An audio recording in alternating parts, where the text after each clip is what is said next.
नमस्कार, मैं डॉक्टर रजनीश कुमार आप सभी का एक बार फिर से हार्दिक स्वागत करता हूं। हिंदी साहित्य का इतिहास सीरीज के अंतर्गत हम आचार्य रामचंद्र शुक्ल के इतिहास ग्रंथ का लाइन बाय लाइन अध्ययन कर रहे हैं और लगातार हम आधुनिक काल पर चर्चा कर रहे हैं। प्रिय विद्यार्थियों, आज के वीडियो लेक्चर में हम चर्चा करेंगे भारतेंदु युग का हिंदी के प्रचार प्रसार में क्या योगदान रहा है, उससे जुड़े हुए कौन कौन व्यक्ति रहे और संस्थाएं रहे। जैसा कि आप जानते हैं कि भारतेंदु युग ऐसा कालखंड है जिसमें न सिर्फ साहित्य लिखा जा रहा था, बल्कि हिंदी भाषा और नागरी लिपि के विकास को लेकर तमाम व्यक्ति और संस्थाएं काम कर रहे थे। जो आज हम हिंदी भाषा और नागरी लिपि को देखते हैं, वो कहीं न कहीं भारतेंदु युगीन व्यक्तियों और संस्थाओं के कारण ही है। तो इनसे प्रायः परीक्षाओं में सवाल पूछे जाते रहे हैं। तो आज का वीडियो लेक्चर भी हर बार की तरह महत्वपूर्ण है, जो कि आगामी UP TGT PGT, UGC net assistant professor exam और सीईटी पीजी एंट्रेंस एग्जाम के दृष्टिकोण से महत्वपूर्ण है। और हम चर्चा करते हुए टॉपिक नंबर 65 तक पहुंच चुके हैं। यानी कि जो विद्यार्थी लंबे समय से जुड़े हुए हैं, इस सीरीज के शुरुआत से जुड़े हुए हैं, उनके पास एक अच्छा खासा नोट्स बन गया होगा और साथ में उनका मनोबल भी बढ़ रहा होगा। जो विद्यार्थी अभी नए हैं, अब वो समय निकाल कर पुराने वीडियोज को भी देखिए और आज से कंटिन्यू साथ देने की कोशिश कीजिए। तो चलते हैं, हम विस्तार से बात करते हैं कि आखिरकार भारतेंदु युग में हिंदी भाषा और नागरी लिपि के प्रचार प्रसार के लिए क्या क्या काम किए गए और आचार्य रामचंद्र शुक्ल ने उसका किस तरीके से मूल्यांकन किया हुआ है। तो सबसे पहले हम यहाँ पर देखते हैं, आचार्य रामचंद्र शुक्ल ने अपने इतिहास ग्रंथ में लिखा, प्रचार कार्य। भारतेंदु के समय से साहित्य निर्माण का कार्य तो धूमधाम से चल पड़ा, पर साहित्य के सम्यक प्रचार में कई प्रकार की बाधाएं थी। अदालतों की भाषा बहुत पहले से उर्दू चली आ रही थी। इससे अधिकतर बालकों को अंग्रेजी के साथ या अकेले उर्दू की शिक्षा दी जाती थी। शिक्षा का उद्देश्य अधिकतर सरकारी नौकरियों के योग्य बनाना ही समझा जाता रहा है। इससे चारों ओर उर्दू पढ़े लिखे लोग ही दिखाई पड़ते थे। ऐसी अवस्था में साहित्य निर्माण के साथ हिंदी के प्रचार का उद्योग भी बराबर चलता रहा। तो उस समय में आप देखेंगे कि जीवन यापन करने के लिए उर्दू की शिक्षा काफी जरूरी मानी जाती थी और इसीलिए ज्यादातर युवा जो थे, यहाँ पर बालकों शब्द का प्रयोग किया गया है। यानी कि जिस तरीके से आज हम हिंदी के अपेक्षा अंग्रेजी पर ज्यादा जोर देते हैं, इसलिए जोर देते हैं कि अंग्रेजी पढ़े लिखे लोग सरकारी नौकरियों में आसानी से चले जाते हैं। अंग्रेजी पढ़े लिखे लोग केवल एकेडमिक जगत में नहीं जाते हैं, बल्कि अलग अलग सेक्टर में भी जाते हैं। जिस तरीके से आप हिंदी में देखेंगे कि या तो आप एकेडमिक में जाएंगे या टीचर बन जाएंगे या फिर ट्रांसलेटर बन जाएंगे या फिर राजभाषा अधिकारी के तौर पर बन जाते हैं।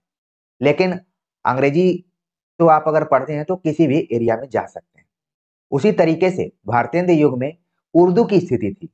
उर्दू लोग इसलिए पढ़ा करते थे कि वो सरकारी नौकरियों के योग्य बन जाएं। चारों तरफ उर्दू पढ़े लिखे लोग ही दिखाई पड़ते थे। हालांकि आज जब हम आप सभी से चर्चा कर रहे हैं तो स्थितियां बदली हुई हैं। अब ऐसी अवस्था में साहित्य निर्माण के साथ साथ उस समय के जितने भी व्यक्ति थे या संस्थाएं थी, उनका ये कर्तव्य बनता था कि हिंदी के प्रचार का उद्योग भी बराबर चलता रहा। स्वयं बाबू हरिश्चंद्र को हिंदी भाषा और नागरी अक्षरों की उपयोगिता समझने के लिए बहुत से नगरों में व्याख्यान देने के लिए जाना पड़ता था।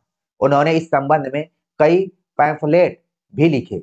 हिंदी प्रचार के लिए बलिया में बड़ी भारी सभा हुई थी, जिसमें भारतेंदु का बड़ा मार्मिक व्याख्यान हुआ था। वे जहां जाते अपना यह मूल मंत्र अवश्य सुनाते थे, निज भाषा उन्नति है, सब उन्नति को मूल, बिनु निज भाषा ज्ञान के मिटत नहीं को सूल। तो यहाँ पर भारतेंदु हरिश्चंद्र अलग अलग नगरों में जाते थे तो इस मूल मंत्र को जरूर सुनाते थे। यानी कि निज भाषा और निज लिपि के तरफ लोगों का ध्यान ले जाते थे कि अगर जब तक हमारी कोई निज भाषा नहीं होगी, अपनी लिपि नहीं होगी, तब तक जो हृदय में दुख है, सूल है, जो आप अभिव्यक्त करना चाहते हैं, जो कुछ लिखना चाहते हैं, वो संभव नहीं हो पाएगा। तो इसके लिए उन्होंने एक जगह का नाम चुना हुआ है, बलिया, जहां पर ददरी मेला लगा करता था। वहां पर भीड़ जुटती थी और उन्होंने भारतवर्ष उन्नति कैसे हो सकती है ये भी भाषण दिया और ये मूल मंत्र भी दिया हुआ है। तो आपने देखा कि भारतेंदु हरिश्चंद्र खुद हिंदी भाषा और लिपि के विकास को लेकर कितना सचेत थे, जागरूक थे। इसीलिए आपने देखा होगा कि सन 1883 या 84 के आसपास में उनका एक लेख आता है हिंदी भाषा, जो कि यूपी टीजीटी पीजीटी में कई बार पूछा जा चुका है। ठीक है, तो कहने का मतलब ये है कि भारतेंदु हरिश्चंद्र का एक कथन भी है कि हिंदी नई चाल में ढली सन 1873 ईस्वी में।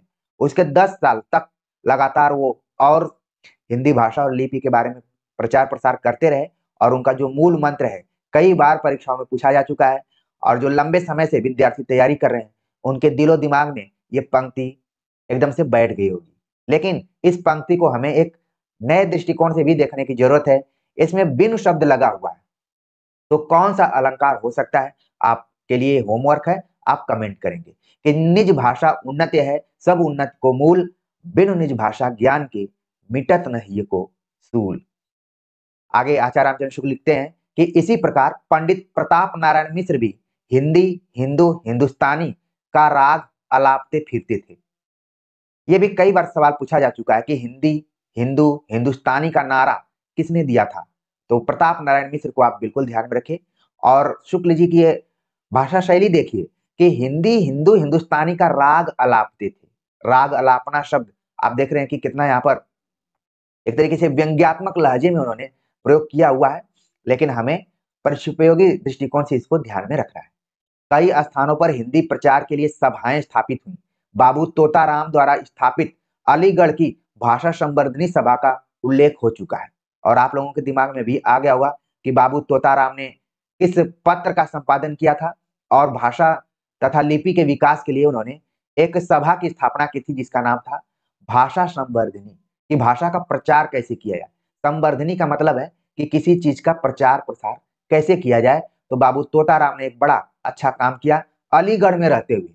अलीगढ़ कहाँ पर है? आपके दिलो दिमाग में आना चाहिए कि उत्तर प्रदेश का एक जिला है जो कि एक खास उद्योग के लिए जाना जाता है, लेकिन वहां के लोग जिस तरीके से उस उद्योग में महारत हासिल है उसी तरीके से वो हिंदी भाषा और लिपि के लिए भी काफी काम किए थे।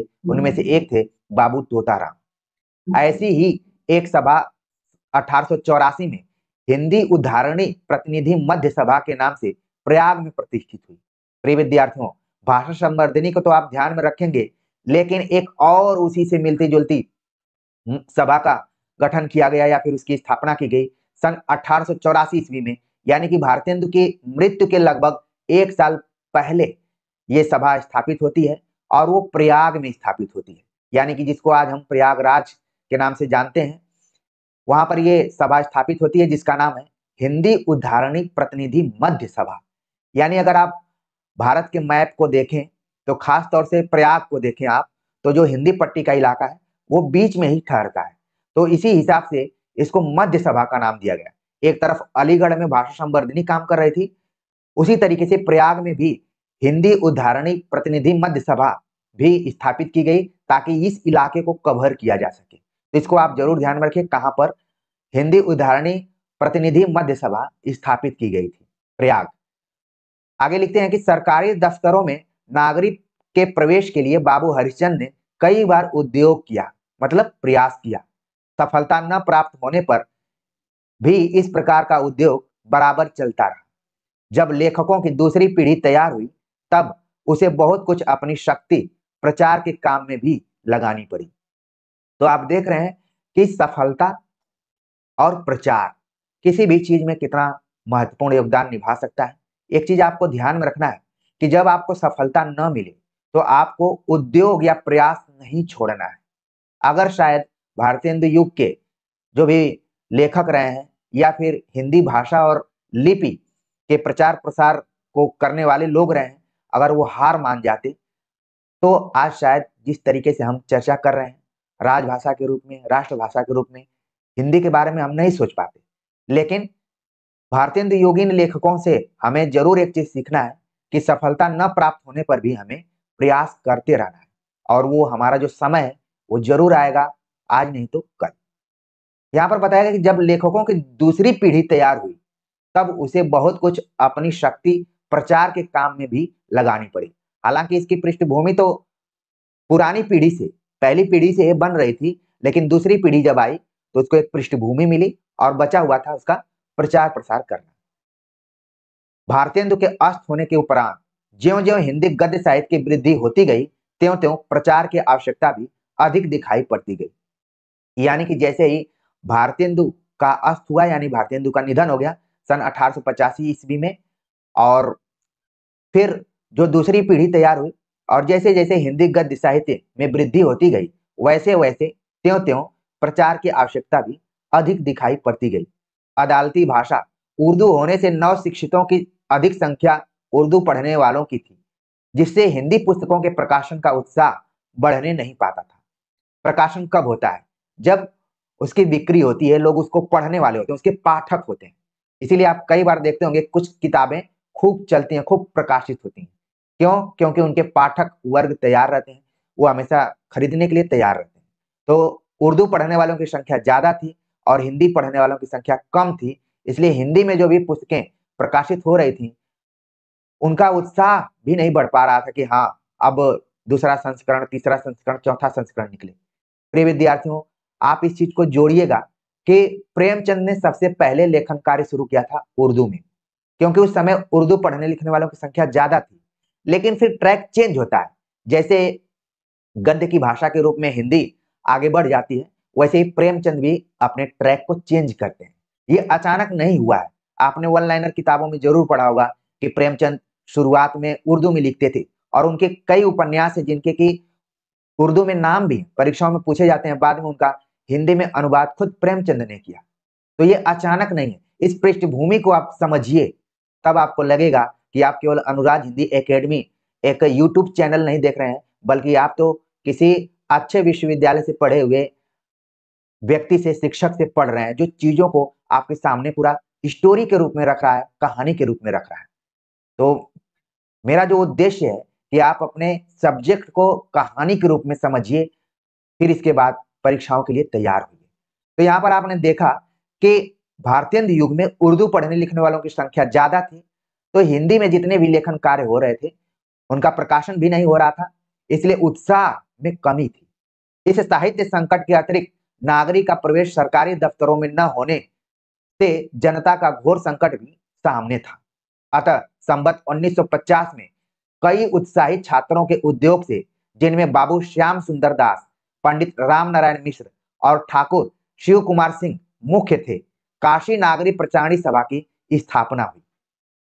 आप देख रहे हैं, हम वन लाइनर किताबों में या फिर परीक्षाओं के दृष्टिकोण से पढ़ लेते हैं कि काशी नागरी प्रचारणी सभा की स्थापना 1893 में हुई थी, लेकिन क्यों हुई थी? इसलिए हुई थी कि हिंदी के प्रति लोगों का रुझान बढ़े। तो संवत 1950 यानी कि 1893 ईस्वी में आप ही लोग जैसे कुछ उत्साही छात्र, यहाँ पर आप देखिए छात्र भी कई तरीके के होते हैं। मैं तो बीए और एमए में विद्यार्थियों को पढ़ाता हूँ, तो कोई अगर काम करने के लिए बोलता हूँ तो टेस्ट भी करता हूँ कि कौन छात्र कितना उत्साही है, जो सबसे पहले उस काम को करने के लिए आगे अपने कदम को बढ़ाता है। तो लगता है कि ये भले सफल ना हो, लेकिन उत्साह इसके अंदर है, और अगर आपके अंदर उत्साह है तो आप सफल क्यों नहीं होंगे। उस जमाने में याद कीजिए, आज के छात्र नौकरियों के लिए अलग अलग शहरों में इधर उधर जा रहे हैं, लेकिन भारतेंद्र योगीन जो छात्र थे, उनके सामने था कि हिंदी भाषा और लिपि का प्रचार प्रसार कैसे किया जाए। तो उन्होंने एक संस्था की स्थापना की, जिसका नाम था काशी नागरी प्रचारणी सभा।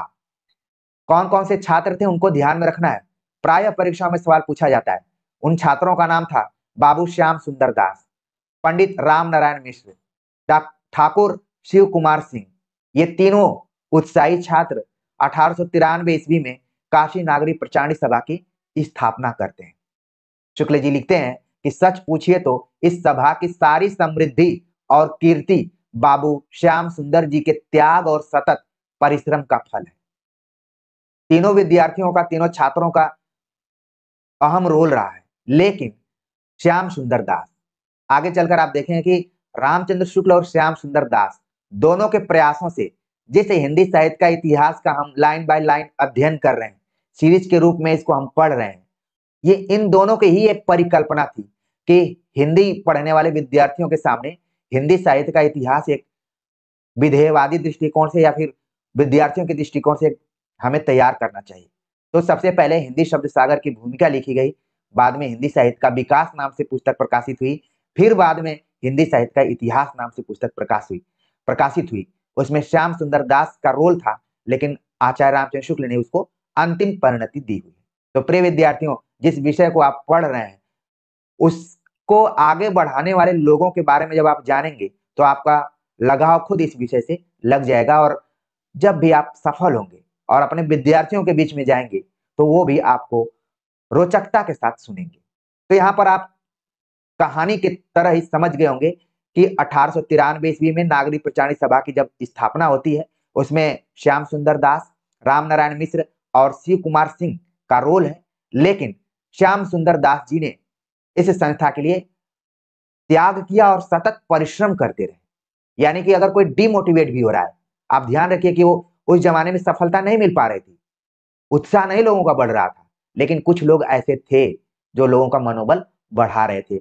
उसमें थे बाबू श्याम सुंदर दास। वे ही आदि से अंत तक इसके प्राण स्वरूप स्थित होकर बराबर इसे अनेक उद्योग धंधों में तत्पर करते रहे। इसके प्रथम सभापति भारतेंदु के फुफेरे भाई बाबू राधा कृष्ण दास हुए। आपने इसके पहले राधा कृष्ण दास के बारे में पढ़ा कि भारतेंदु के फुफेरे भाई थे, और उन्होंने भारतेंदु के एक नाटक को पूरा भी किया और कई उपन्यास इत्यादि लिखे भी। अब उस जमाने में लोगों के दिमाग में आया कि किसको काशी नागरी प्रचारणी सभा का अध्यक्ष बनाया जाए। तो भारतेंदु के फुफेरे भाई राधा कृष्ण दास से अच्छा व्यक्ति कोई मिला ही नहीं, तो श्याम सुंदर दास इत्यादि ने इनको उस सभा का सभापति नियुक्त किया। ये इंपॉर्टेंट फैक्ट है, आपको बिल्कुल ध्यान में रखना है। इसके सहायकों में भारतेंदु के सहयोगियों में से कई सज्जन थे, यानी कि भारतेंदु के जो समकालीन थे उसमें से बहुत सारे व्यक्ति जुड़े हुए, जिसमें राय बहादुर, पंडित लक्ष्मी शंकर मिश्र, एमए खडविलास के प्रेस के स्वामी बाबू रामदीन सिंह, भारत जीवन के अध्यक्ष बाबू राधा कृष्ण वर्मा, बाबू गदाधर सिंह, बाबू कार्तिक प्रसाद खत्री इत्यादि। तो आपको ध्यान में रखना है कि काशी नागरी प्रचारणी सभा को स्थापित 3 उत्साही छात्रों ने किया। फिर उसके सभापति हुए बाबू राधा कृष्ण दास।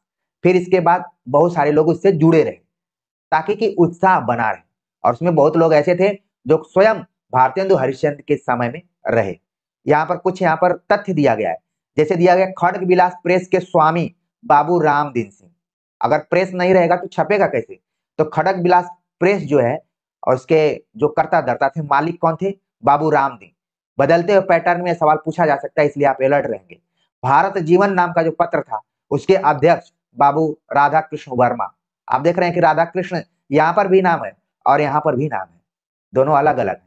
बाबू गदाधर सिंह और बाबू कार्तिक प्रसाद खत्री, जिनका पत्राचार प्राय आपने देखा कि फ्रेडरिक विंकाट इत्यादि से होता रहा।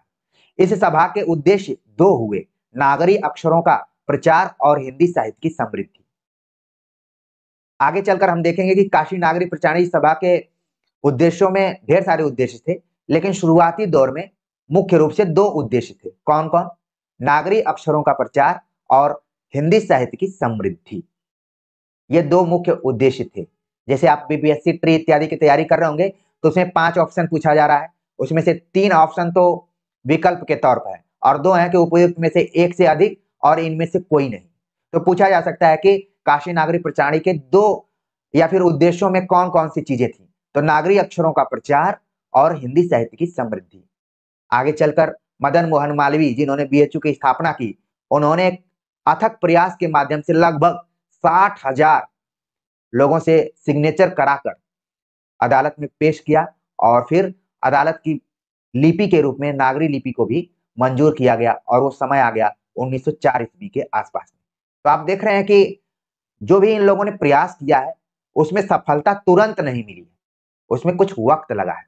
लेकिन अगर आप मेहनत करते हैं, मन लगाकर कोई काम करते हैं तो सफलता मिलना तय है। लेट भले हो सकता है, बाधाएं आ सकती हैं, लोगों द्वारा रोके भी जा सकते हैं, लेकिन सफलता मिलेगी।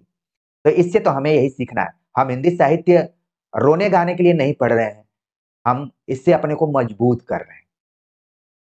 आगे है कि उक्त 2 उद्देश्यों में यद्यपि प्रथम का प्रत्यक्ष संबंध हिंदी साहित्य के इतिहास से नहीं जान पड़ता, पर परोक्ष संबंध अवश्य है। पहले कह आए हैं कि सरकारी दफ्तरों आदि में नागरिक का प्रवेश न होने से नव शिक्षितों में हिंदी पढ़ने वालों की पर्याप्त संख्या नहीं थी। उस जमाने में ये एक और चिंता थी कि जो नए पढ़े लिखे लोग हैं, जो युवा हैं, वो हिंदी की तरफ नहीं मुड़ रहे हैं, उनकी संख्या में बहुत कमी है। और आज भी आप देखेंगे कि अगर ऑप्शन दिया जाता है कि आप इंग्लिश पढ़ना चाहते हैं, कि आप हिंदी पढ़ना चाहते हैं, तो युवाओं के मन में इंग्लिश की तरफ ज़्यादा रुझान होता है। ये व्यवहारिक तौर पर भी मैंने देखा है, क्योंकि हिंदी पढ़ने पढ़ाने में पढ़कर भी हिंदी एकेडमिया में काफ़ी जालसाजी है, षड्यंत्र है। खासतौर से आप हायर एजुकेशन में देखेंगे, मैं नियुक्तियों की बात कर रहा हूँ, तो कईयों का मन टूट जाता है। उनको लगता है कि अगर मैं दूसरे विषय में काम किया होता, तो शायद बहुत अच्छी जगह पहुँचता। तो हिंदी एकेडमिया में खासतौर से जो इंटरव्यू पैनल में लोग बैठे हुए हैं, वो ध्यान रखें कि जिस विषय का वो रोटी खा रहे हैं, उसका सम्मान करें और जो उस रोटी को बेलने में, सेकने में अपना अथक योगदान दे रहा है, परिश्रम कर रहा है, उसका भी सम्मान किया जाए। न कि सेटिंग की वजह से उसको हतोत्साहित किया जाए। चीज़ें बहुत हैं, बहुत खुलकर बोला जा सकता है, लेकिन हिंदी साहित्य से कई बार सीखने समझने को मिलता है कि लगे रहना, हार नहीं मानना है। आज उनका समय है, आगे हमारा समय आ सकता है। तो प्रिय विद्यार्थियों, हम केवल हिंदी साहित्य का इतिहास नहीं पढ़ रहे। कोई ज़रूरी नहीं है कि मैं मोटिवेशनल वीडियो अलग से बनाऊँ तभी आप मोटिवेट होंगे। क्या आज के वीडियो लेक्चर से आपके अंदर मेहनत करने की और सफलता तक पहुँचने की इच्छा नहीं जागृत हो रही है? हो रही होगी, मैं ऐसी उम्मीद करता हूँ। सीखिए उस ज़माने के भारतेंदु योगीन जो भी लेखक थे, व्यक्तित्व थे, संस्थाएँ थीं, उनसे। तो उत्साह बनाकर रखना है। तो उस ज़माने में हिंदी की स्थिति भी बहुत अच्छी नहीं थी। जितने पढ़े लिखे लोग थे, उनकी संख्या उर्दू की तरफ ज़्यादा थी क्योंकि उसी में नौकरी मिलती थी। इससे नूतन साहित्य के निर्माण और प्रकाशन से पूरा उत्साह नहीं बना रहने पाता था। पुस्तकों का प्रचार होते न देख प्रकाशक भी हतोत्साह हो जाते थे और लेखक भी। जाहिर-सी बात है कि अगर आप जिस भाषा में रचना कर रहे हैं, उसका प्रकाशन ही नहीं हो रहा है, उसके पाठक ही नहीं हैं। मैं आप सभी से क्यों जुड़ा हुआ हूँ? क्योंकि आप लोगों को जो चीज़ें बताता हूँ, वीडियो भी तो प्रकाशित में ही रखी जा सकती है। जो वीडियो मैं प्रकाशित करता हूँ, जिसको कि हम अपलोड कहते हैं, तो आप लोग उसको बराबर सराहते हैं, उसको देखते हैं, तो हमारा उत्साह बढ़ता है। जब आप नहीं देखते हैं, तो हम भी हतोत्साहित हो जाते हैं। लेकिन आप लोगों ने कभी हतोत्साहित करने की कोशिश ही नहीं की। आप लोग लगातार उत्साह बढ़ाते रहे कि जो आप काम कर रहे हैं, वो अच्छा कर रहे हैं। हम जैसे सुदूर इलाके के लोग जो हैं, गरीब लोग जो हैं या फिर धनी लोग भी देख सकते हैं, क्योंकि ये ऐसा कंटेंट यहाँ पर दिया जा रहा है कि आप अच्छे विश्वविद्यालयों के प्रोफ़ेसरों से भी ऐसी चीज़ों को नहीं समझ पाएँगे, सीख पाएँगे, क्योंकि हम साधना कर रहे हैं। प्रिय विद्यार्थियों, हमारे कुछ विद्यार्थी हैं, वो बोलते हैं कि सर आप शिक्षकों को क्रिटिसाइज़ करते रहते हैं। क्रिटिसाइज़ नहीं करता हूँ, बल्कि उनके व्यवहार की आलोचना करता हूँ। तो बहुत सारे ऐसे शिक्षक हैं, जो नौकरी पाने के बाद भूल जाते हैं कि उनको नौकरी किस चीज़ के लिए मिली हुई थी। तो इसका मैं उसकी आलोचना करता हूँ, उसको क्रिटिसाइज़ करता हूँ। तो इसको आपको पॉज़िटिव में लेना है। तो आगे बढ़ते हैं। ऐसी परिस्थिति में नागरिक प्रचारणी के आंदोलन का साहित्य की वृद्धि के साथ भी संबंध मान हम संक्षेप में उसका उल्लेख कर देना आवश्यक समझते हैं। तो ये दौर था जब काशी नागरिक प्रचारणी की स्थापना होती है कि हिंदी भाषा और लिपि का प्रचार-प्रसार करना है और जो लोग हतोत्साहित हो रहे हैं, उनके अंदर एक उत्साह का संचार डालना है। बाबू हरिश्चंद्र किस प्रकार नागरी और हिंदी के संबंध में अपनी चंद्रिका में लेख छापा करते थे और जगह-जगह घूमकर वक्तृता दिया करते थे, यह हम पहले कह आए हैं। वे जब बलिया के हिंदी प्रेमी कलेक्टर के निमंत्रण पर वहां गए थे, तब कई दिनों तक बड़ी धूम रही। आज आपको पता चला होगा कि भारतेंदु हरिश्चंद्र अपने मन से नहीं गए थे बलिया के ददरी मेले में, बल्कि वहां के जो कलेक्टर थे, वो अंग्रेज ही रहे होंगे उस जमाने में, लेकिन वो हिंदी प्रेमी थे। उस जमाने के बड़े साहित्यकार यानी कि भारतेंदु को खुद उन्होंने निमंत्रण दिया कि आप यहाँ पर आइए। हिंदी भाषा और नागरी अक्षरों की उपयोगिता पर उनका बहुत अच्छा व्याख्यान तो हुआ ही, साथ ही सत्य हरिश्चंद्र, अंधेर नगरी और देवाक्षर चरित के अभिनय भी हुए थे। देवाक्षर चरित पंडित रवि दत्त शुक्ल द्वारा लिखा हुआ एक प्रहसन था। तो यहाँ पर आप देख रहे हैं कि एक नया तथ्य आपको परीक्षाओं के दृष्टिकोण से मिला कि देवाक्षर चरित्र नाम से अगर प्रहसन किसने लिखा है सवाल आ जाए तो आप तुरंत बता देंगे कि रवि दत्त शुक्ल ने इसको लिखा था, जिसमें उर्दू लिपि की गड़बड़ी के बड़े ही विनोदपूर्ण दृश्य दिखाए गए थे। यानी कि सही बात है कि कोई किसी को क्रिटिसाइज कब करता है, जो उसके जीवन में बाधक तत्व बनता है। तो यहाँ पर रवि दत्त शुक्ल ने देवाक्षर चरित्र में उर्दू लिपि के गड़बड़ियों को लेकर, उसके मानक स्वरूप को लेकर सवाल उठाए, उस पे उन्होंने प्रहसन लिखा। तो लोगों को चीजें दिमाग में बैठी होंगी कि क्यों ना हम अपनी लिपि का प्रचार प्रसार करें, उसके बारे में सोचें। भारतेंदु के अस्त होने के कुछ पहले ही नागरिक प्रचार का झंडा पंडित गौरी दत्त जी ने उठाया। आपके दिमाग में गौरी दत्त जी का नाम आ गया होगा। इनका कोई न कोई उपन्यास आप यूजीसी नेट के सिलेबस में पढ़े भी होंगे। ये वही गौरी दत्त हैं जिन्होंने नागरिक प्रचार का झंडा उठाया हुआ था। झंडा उठाना, कई बार लोग बोलते हैं कि फलाना फलाना का झंडा लेके चल रहा है, फलाना ढेकाने का झंडा लेके चल रहा है। कई बार झंडा उठाने में आप आगे भी निकल जाते हैं और कई बार पीछे भी निकल जाते हैं। पंडित गौरी दत्त किसी राजनीतिक पार्टी या संगठन का झंडा नहीं उठाए, बल्कि उन्होंने नागरिक प्रचार का झंडा उठाया। प्रिय विद्यार्थियों, इसको समझना पड़ेगा आपको। नागरिक प्रचार का झंडा पंडित गौरी दत्त जी ने उठाया। ये मेरठ के रहने वाले सारस्वत ब्राह्मण थे और मुदर्रिसी करते थे।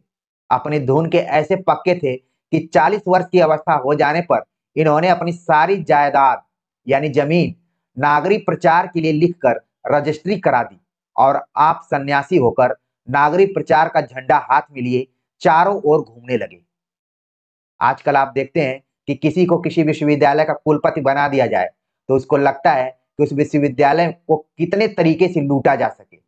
लेकिन आप यहाँ पर गौरी दत्त जी को देख रहे हैं कि इन्होंने नागरिक प्रचार करने के लिए 40 वर्ष की अवस्था में अपनी सारी जायदाद संपत्ति को रजिस्ट्री करा दी और सन्यासी हो गए। एक तरीके से पागलपन ही कहा जा सकता है, लेकिन इनके अंदर जुनून था, इसीलिए हम इनको पढ़ रहे हैं। न जाने कितने भ्रष्टाचारी लुटेरे लूट कर चले गए, लेकिन कोई याद करने वाला नहीं। लेकिन पंडित गौरी दत्त जी को हम देख रहे हैं कि इन्होंने खास अपनी भाषा और लिपि के लिए जो कुर्बानी दी है, उसके लिए तो हम लोग इनको याद ही कर सकते हैं। झंडा लेकर ये चलना शुरू किए और यही नहीं, आगे उनके बारे में शुक्ल जी लिखते हैं, इनके व्याख्यानों के प्रभाव से न जाने कितने देवनागरी स्कूल मेरठ के आसपास खुले। जो विद्यार्थी मेरठ के होंगे वो शायद पंडित गौरी दत्त जी के नाम पर कोई मूर्ति, चौराहा या फिर कोई संस्थान देखे होंगे।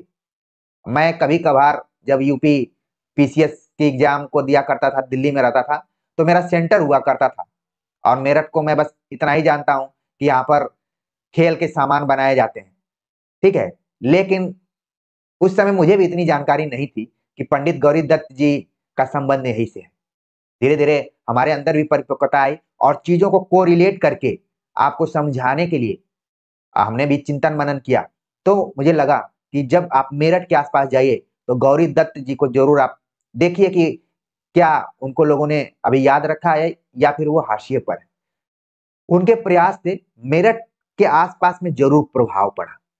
इस प्रभाव की मैं बात कर रहा था कि कोई भी व्यक्ति अगर सकारात्मक दृष्टि से काम कर रहा है तो उसका प्रभाव दिखाई पड़ता है। तो पंडित गौरी दत्त के प्रयास से मेरठ के आसपास ढेर सारे स्कूल खुले। शिक्षा संबंधी कई पुस्तकें भी इन्होंने लिखी। प्रसिद्ध गौरी नागरिक कोश इन्हीं का है। इसी तरीके से आपने देवरानी जेठानी की कहानी जो उपन्यास पढ़ा होगा, उसमें भी शिक्षा की बात की गई। जहां कहीं कोई मेला तमाशा होता, वहां पंडित गौरी दत्त जी लड़कों की खासी भीड़ पीछे लगाए नागरिक का झंडा हाथ लिए दिखाई देते थे। आजकल हम देखते हैं कि लोग रील्स बनाते समय कोई बोरा ओढ़ लेता है, कोई घास फूस ओढ़ लेता है, उनके पीछे पीछे भीड़ चलने लगती है या खुद वो भीड़ में घुस जाते हैं। लेकिन प्रचार का जो माध्यम है, लोगों को अपने तरफ कैसे आकर्षित करना है, वो गौरी दत्त से आप सीख सकते हैं कि जहां पर भी वो युवाओं की भीड़ देखा करते थे, वहीं झंडा लेकर पहुंच जाते थे। मिलने पर प्रणाम, जय राम के आदि स्थान पर लोग इनसे जय नागरी की कहा करते थे। ये देखिए कैसे परिवर्तन है। जैसे आजकल लोग जय श्री राम, जय सिया राम, सत श्री अकाल, जय भीम, जय जोहार, नमस्ते प्रणाम तो सामान्य रूप से चलता ही है। लेकिन गौरी दत्त जी चारों तरफ इस चीज के लिए फेमस हो गए थे कि इनको प्रणाम या जय राम नहीं कहना है, बल्कि इनसे जब भी मिलिए तो आप बोलिए जय नागरिकी। तो कहीं न कहीं इन्होंने प्रभावित किया था।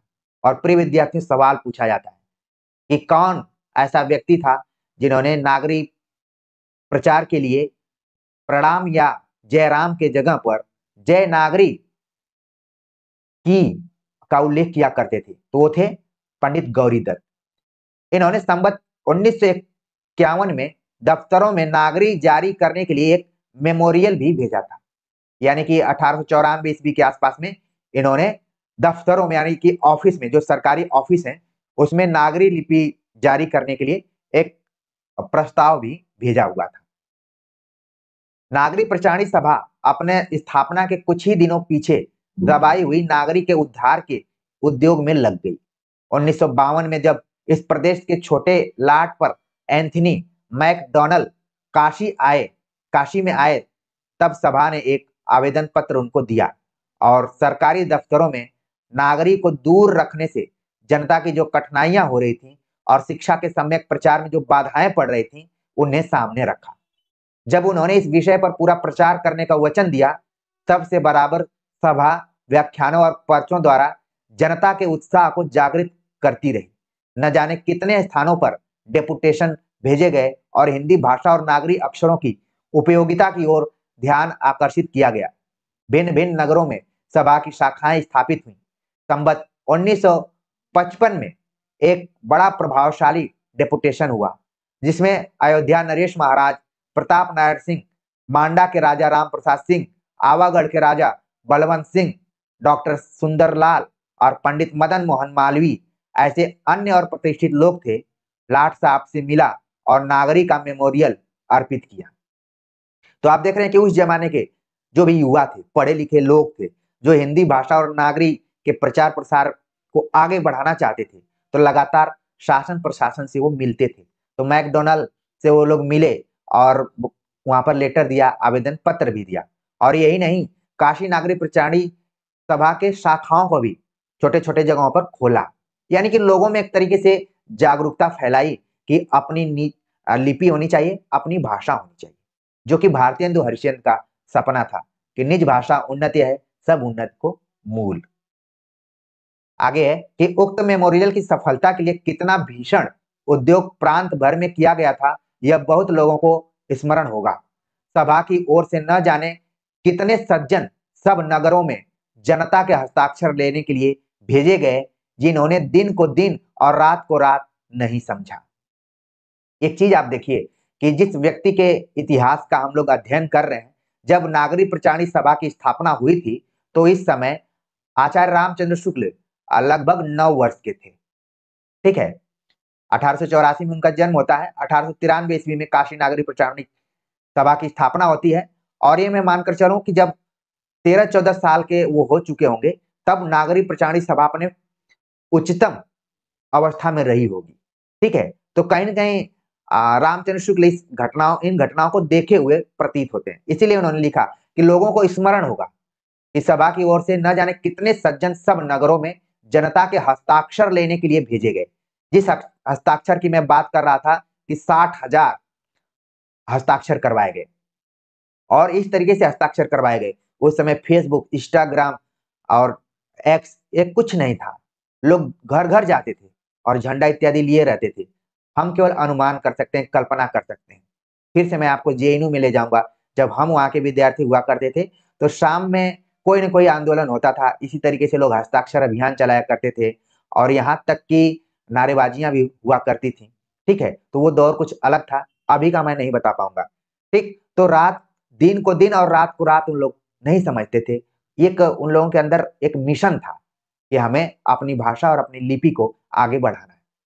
आंदोलन के प्रधान नायक देश पूज्य श्रीमान पंडित मदन मोहन मालवीय जी थे। उन्होंने अदालती लिपि और प्राइमरी शिक्षा नाम की एक बड़ी अंग्रेजी पुस्तक, जिसमें नागरिक को दूर रखने के दुष्परिणामों की बड़ी ही विस्तृत और अनुसंधानपूर्ण मीमांसा लिखी थी, लिखकर प्रकाशित की थी। तो यहाँ पर मैं बार बार आप सभी से कह रहा हूं कि मदन मोहन मालवीय जिसके एक तरीके से प्रधान नेतृत्वकर्ता थे, नायक थे इस आंदोलन के, और उन्होंने एक खास देख रहे हैं आप लिखा था लेख अदालती लिपि और प्राइमरी शिक्षा। ये सवाल पूछा जा सकता है, किसी भी ऑनलाइनर किताब में आपको कम मिलेगा, इसीलिए मूल किताबों को पढ़ना जरूरी होता है। अंत में संवत 1957 में भारतेंदु के समय से ही चले आते हुए इस उद्योग का फल प्रकट हुआ और कचहरियों में नागरिक के प्रवेश की घोषणा प्रकाशित हुई। यानी 1957 संवत दिया हुआ है तो सन 1900 ईस्वी इसको हम मान सकते हैं, ठीक है ना।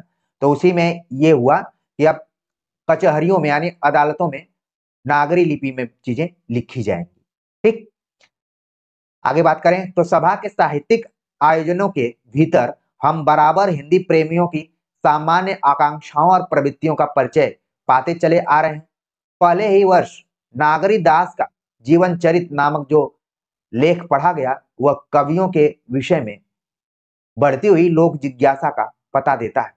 हिंदी के पुराने कवियों का कुछ इतिवृत्त संग्रह पहले पहल संवत 1896 में गार्सद तासी ने अपने हिंदुस्तानी साहित्य का इतिहास में किया है। यहाँ पर आपको ध्यान में रखना है कि जब हम गार्सद तासी के इतिहास ग्रंथ को पढ़ते हैं तो 1839 दिमाग में रखते हैं, लेकिन यहाँ पर ध्यान में रखना है कि मान लीजिए आपको चौंकाने के लिए संवत में पूछ दिया जाए तो भी आप ध्यान में रख सकते हैं। हालांकि आप एग्जाम हॉल में गुणा भाग कर सकते हैं, प्लस माइनस कर सकते हैं, अगर जानकारी होगी तभी, नहीं तो आप हड़बड़ा जाएंगे वहां। तो आचार्य रामचंद्र शुक्ल ने अपने इतिहास ग्रंथ से पहले जितने भी इतिहास ग्रंथ लिखे गए हैं उनको उन्होंने इतिवृत्त संग्रह कहा है।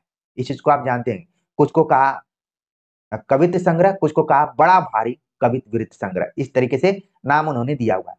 तो गार्सद तासी ने हिंदुस्तानी साहित्य का इतिहास लिखा है। हालांकि मूल अगर नाम पढ़ेंगे तो इस्तवार दला हिंदुस्तानी नाम आप याद कर सकते हैं, लेकिन सामान्य रूप से हिंदुस्तानी साहित्य का इतिहास आप जरूर ध्यान में रखिए। इस्तवार दला हिंदुस्तानी ये उसका मूल नाम था, जो कि फ्रेंच भाषा में लिखा गया था। ये सारी चीजें आप अपने दिमाग में रखे होंगे। फिर संवत 1940 में ठाकुर शिव सिंह सेंगर ने अपने शिव सिंह सरोज में फिर उल्लेख किया है ढेर सारे कवियों का, जैसा कि आपने पढ़ा होगा कि लगभग 1000 कवियों का। तो संवत 1940 मतलब आप ध्यान में रखिए 1883 ईस्वी। उसके पीछे प्रसिद्ध भाषावेत्ता डॉक्टर अब सर ग्रियर्सन ने संवत 1946 में modern vernacular literature of northern Hindustan नाम से एक अपना इतिहास ग्रंथ प्रकाशित कराया। तो संवत है तो आप इसको ध्यान में रखिए 1888 ईस्वी में। कवियों का काम भी वृत्त भी साहित्य का एक अंग है। अतः सभा ने आगे चलकर हिंदी पुस्तकों की खोज का अपने हाथ में लिया, जिससे बहुत से गुप्त और अप्रकाशित रत्नों के मिलने की पूरी आशा के साथ साथ कवियों का बहुत कुछ वृत्तांत प्रकट होने की भी पूरी संभावना थी। तो यहाँ पर आप देख रहे हैं कि ये वो दौर है, भारतीय युग का अंतिम चरण और द्विवेदी युग का प्रारंभिक दौर, जिसमें कि हिंदी साहित्य का इतिहास ग्रंथ लिखा जाने लगा, पुस्तकें तैयार होने लगी। ये घटना आप देखिए, हम प्राय परीक्षाओं के दृष्टिकोण से याद करते हैं, अपने दिमाग में रखते हैं। तो आप देख लिए कि 1839 मतलब कि जब हिंदी उर्दू का विवाद चल रहा था, फोर्ट विलियम कॉलेज की स्थापना हो चुकी थी, उस जमाने में किताबें भी धीरे धीरे प्रकाशित हो रही थी, एक स्ट्रक्चर बन रहा था, तब तासी ने इतिहास ग्रंथ लिखा। लेकिन जैसे ही भारतीय युग अपने चरम पे था, जब हिंदी भाषा और नागरी लिपि के प्रचार प्रसार में लोग आगे आ रहे थे, तब शिव सिंह सेंगर ने इतिहास ग्रंथ लिखा। और फिर उसी के कुछ दिनों बाद, वर्षों बाद, 5 साल के बाद ग्रियर्सन ने इतिहास ग्रंथ लिखा। तो आप देख रहे हैं अभी तो ये सब भारतीय युग में लिखे गए, लेकिन आगे चलकर आप देखेंगे कि लोगों का उत्साह बढ़ते गया। संवत 1956 में सभा को गवर्नमेंट से 400 रुपया प्रतिवार्षिक सहायता इस काम के लिए प्राप्त हुई और खोज धूमधाम से आरंभ हुई। यानी जिस सभा की स्थापना उत्साही छात्रों ने किया था, कोई उम्मीद नहीं रखा होगा उन लोगों ने, लेकिन वही संस्था आगे चलकर इतना अच्छा काम की कि जो उस समय की सरकार थी, आज की सरकार टाइप लोकतांत्रिक सरकार नहीं थी, बल्कि हम लोग गुलाम थे, उसने भी सहायता के लिए 400 रुपया हर साल के लिए देना शुरू किया। यह वार्षिक सहायता ज्यों-ज्यों बढ़ती गई, त्यों-त्यों काम भी अधिक विस्तृत रूप में होता गया। इसी खोज का फल है कि आज कई सौ कवियों की कृतियों का परिचय हमें प्राप्त है, जिनका पहले पता न था। यानी कि काशी नागरी प्रचारणी सभा काशी में है। वर्तमान समय में उसकी स्थिति बहुत अच्छी नहीं है। लोग बार-बार उसके जीर्णोद्धार की बात करते हैं। अब बहुत दिनों से हम भी उस इलाके में नहीं गए हुए हैं। जब बीए के विद्यार्थी थे या फिर एमए में पढ़ा करते थे, तो कभी-कभी जाते थे। उस समय स्थिति उसकी बिल्कुल खराब थी। वहाँ तक कि कर्मचारियों की स्थिति भी बड़ी दयनीय थी। लेकिन वो सभा ने काफ़ी काम किया। कुछ कवियों के संबंध में बहुत सी बातों की नई जानकारी भी हुई। सभा की ग्रंथ भाषा में कई पुराने कवियों को अच्छे-अच्छे प्रकाशित ग्रंथ छपे।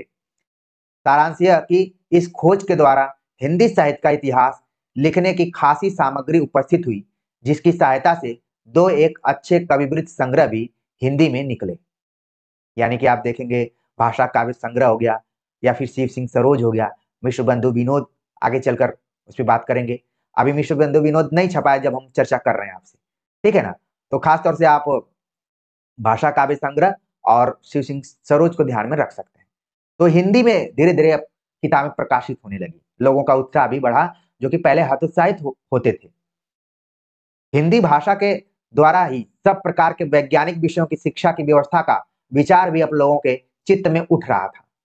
पर भारी पर बड़ी भारी कठिनता पारिभाषिक शब्दों के संबंध में थी।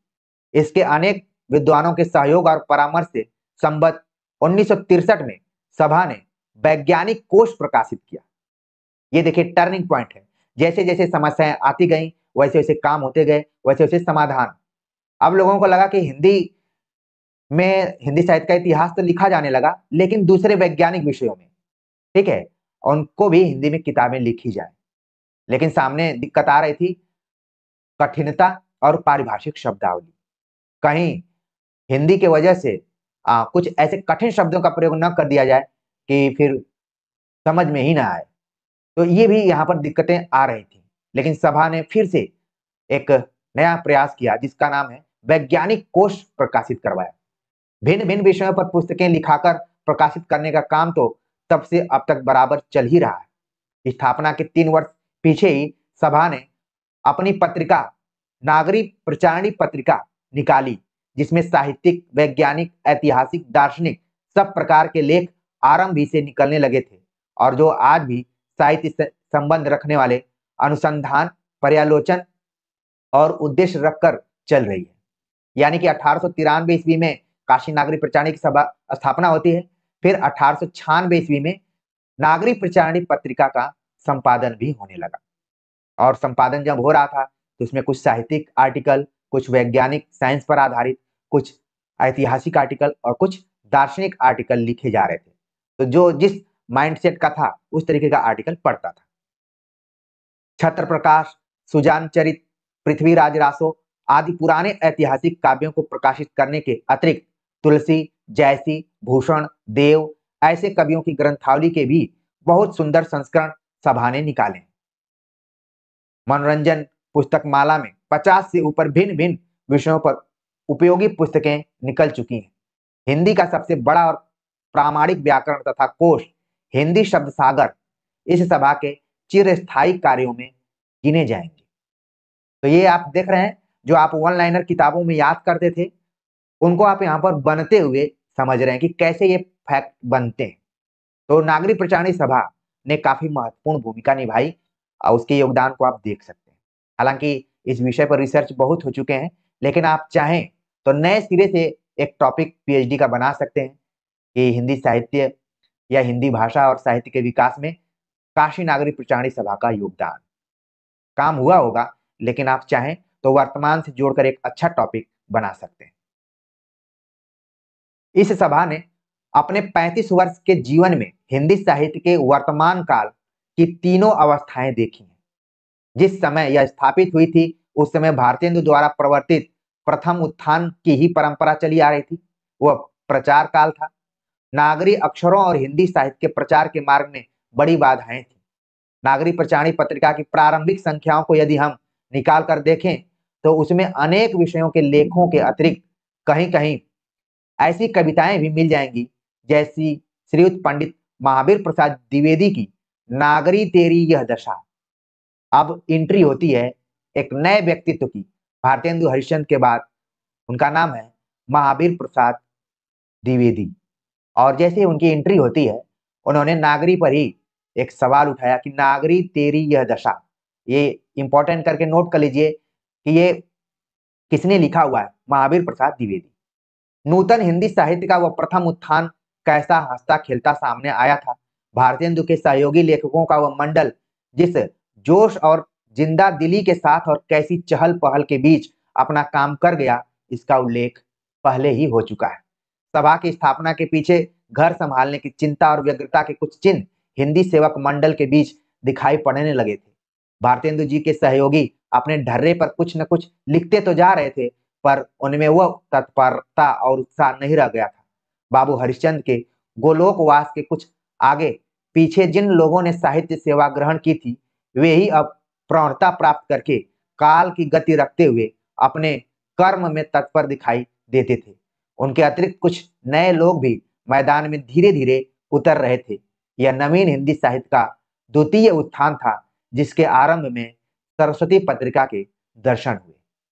तो यहाँ पर आप देख रहे हैं कि आचार्य रामचंद्र शुक्ल ने महावीर प्रसाद द्विवेदी और उनके समकालीन कवियों की तरफ संकेत किया है कि जो हिंदी भाषा और लिपि के विकास में भारतेंदु हरिश्चंद्र और उनके समकालीनों ने योगदान दिया, वो तो प्रथम उत्थान था, लेकिन अब समय आ गया था द्वितीय उत्थान का। और इस उत्थान में जो महत्वपूर्ण भूमिका निभाई, वो सरस्वती पत्रिका और महावीर प्रसाद द्विवेदी तथा उनके समकालीन कवियों ने।